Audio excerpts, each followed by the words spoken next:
Bonjour à tous, le CAC 40 poursuit sur sa lancée, on est nettement au-dessus des 4500 points, plus 0,55%, alors que de plus de pays commencent à déconfiner. On attend d'ailleurs cet après-midi le discours d'Édouard Philippe au sujet de ce fameux déconfinement, avec quand même beaucoup d'interrogations, de questions, les écoles, les transports.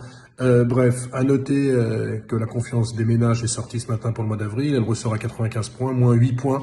On est au plus bas depuis qu'a été créée cette statistique en 1972. Ajoutons que le chômage, plus 7,1% sur le mois de mars, là aussi, c'est la plus forte hausse. Alors, ce qu'il faut souligner aujourd'hui, c'est que le pétrole continue sa forte baisse. On perdait 25% hier, on perd encore 19% actuellement autour des 10,50 $ sur le WTI, le baril américain, avec là encore des problèmes de réserves qui sont énormes.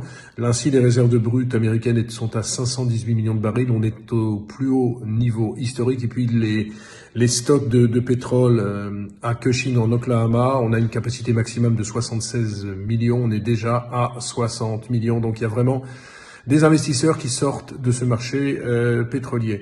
Un mot de Tesla, on en parle rarement, mais l'action vient de connaître une chevauchée fantastique, plus 10% hier, 86% depuis le 23 mars, puis 86% depuis le 23 mars dans un secteur automobile en crise complète. Alors, ce qu'il faut savoir, c'est que le constructeur de voitures électriques a demandé à ses salariés de revenir la semaine prochaine travailler dans son usine de Californie. Et donc, il y a vraiment un optimisme sur cette valeur Tesla. Puisqu'on est dans la microéconomie, on va parler de deux valeurs aujourd'hui. Capgemini gagne 5%. Son premier trimestre plutôt pas mal, plus 4%, mais des incertitudes complètes sur l'avenir.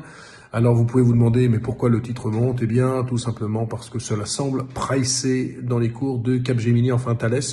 Moins 4,7% sur le premier trimestre, c'est une décroissance organique avec un titre qui baisse actuellement de 2%. Donc, en conclusion, un optimisme BA, je dis bien BA, lié au déconfinement, parce que moi, je prône toujours des prises de bénéfices et une consolidation et un pétrole